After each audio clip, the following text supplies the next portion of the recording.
নমস্কার বন্ধুরা, তনয়ের কিচেনে আপনাদেরকে আরো একবার স্বাগত জানাচ্ছি। আশা করি আপনারা ভালো আছেন আর সুস্থ আছেন।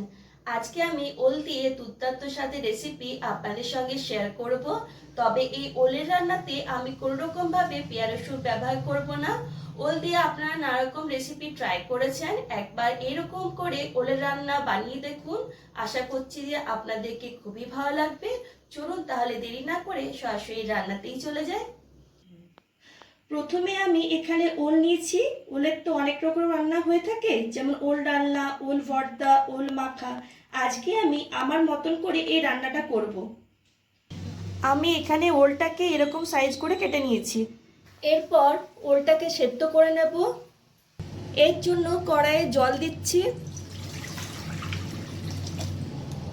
তার সাথে সামান্য নুন দিচ্ছি। জলের মধ্যে অর্ধেক পাতিলেবুর রস দিচ্ছি। এরপর আমি এখানে ওলটা দিচ্ছি। এরপর ঢাকা লাগিয়ে 10 মিনিটের মতো রেখে দেব, যাতে ওলটা ভালোভাবে সেদ্ধ হয়ে যায়। ওলটা আমি এখানে সেদ্ধ হতে দিলাম। এরপর আমি একটা মশলা তৈরি করে নেব।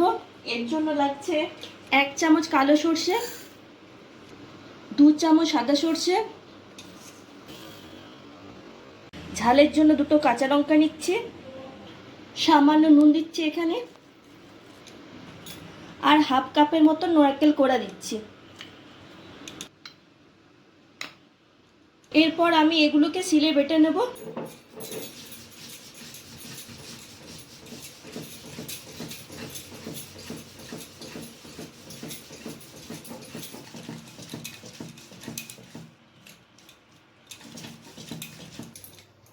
ওল এখানে সেদ্ধ হয়ে গেছে।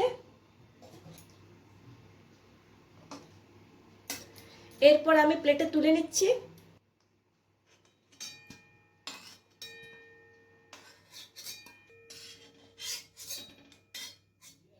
এরপর আমি কড়াইয়ে সরষের তেল দিচ্ছি। এরপর সরষের তেলটাকে আমি গরম হতে দিলাম। তার সাথে আমি এখানে সামান্য নুন দিচ্ছি। আমি ওল সেদ্ধ করার সময় নুন দিয়েছিলাম, তাই এখানে অল্প পরিমাণে নুন দিলাম। তার সাথে সামান্য পরিমাণে হলুদ গুঁড়ো আর একটু শুকনো লঙ্কার গুঁড়ো দিচ্ছি। এরপর সেদ্ধ করে রাখা ওলগুলো দেব।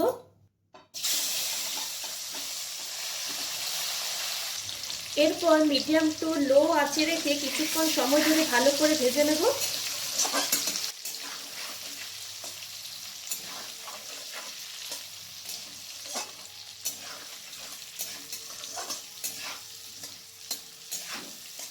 ওলগুলো খুব সুন্দরভাবে ভাজা হয়ে গেছে, দেখুন, দেখে বুঝতে পারা যাচ্ছে। এরপর আমি প্লেটে তুলে নিচ্ছি।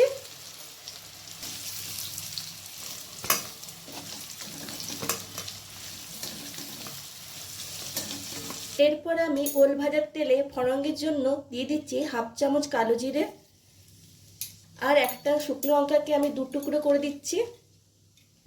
এখানে আমি নিরামিষ পদ্ধতিতে বানাবো, তাই কোনো রকম ভাবে পেঁয়াজ রসুন ব্যবহার করছি না।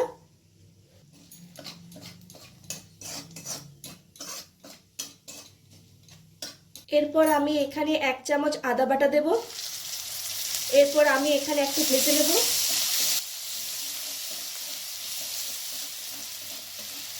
এরপর দিয়ে দেব টমেটো পেস্ট।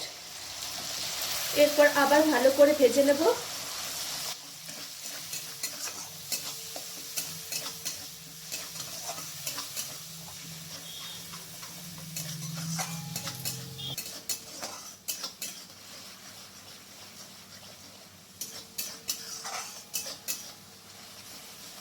আদা আর টমেটো পেস্টটা ভালো করে ভাজা হয়ে গেছে। এরপর আমি সর্ষে বাটাটা দিচ্ছি।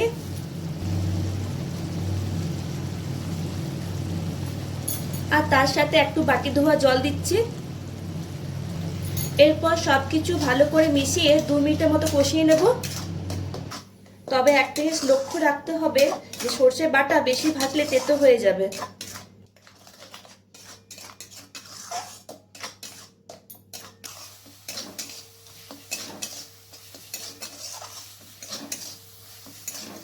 মশলা থেকে তেল ছাড়তে শুরু করেছে। এরপর আমি সামান্য হলুদ গুঁড়ো দিচ্ছি। প্রায় হাফ চামচের মতো শুকনো লঙ্কার গুঁড়ো দিচ্ছি। ঝালটা আপনার নিজেদের পরিমাণ মতো দেবেন। আর রঙের জন্য হাফ চামচ কাশ্মীরি লাল লঙ্কার গুঁড়ো দিচ্ছি।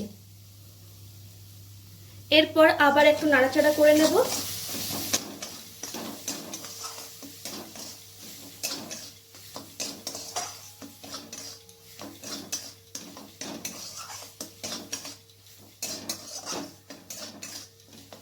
এরপর ভেজে রাখা ওলগুলো দেব। ওলগুলি দিয়ে আবার 1 মিনিটের মতো নাড়াচাড়া করে নেব।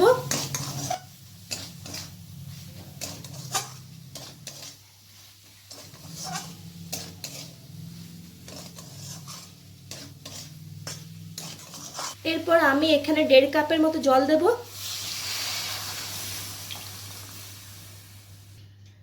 আপনারা কিরকম গ্রেভি রাখতে চান সেই হিসেবে জলটা দেবেন।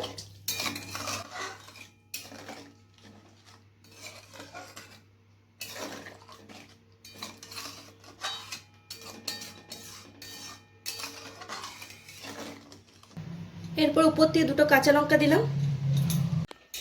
এরপর 5 থেকে 6 মিনিটের মতো ঢাকা লাগিয়ে আমি রান্নাটা করে নেব।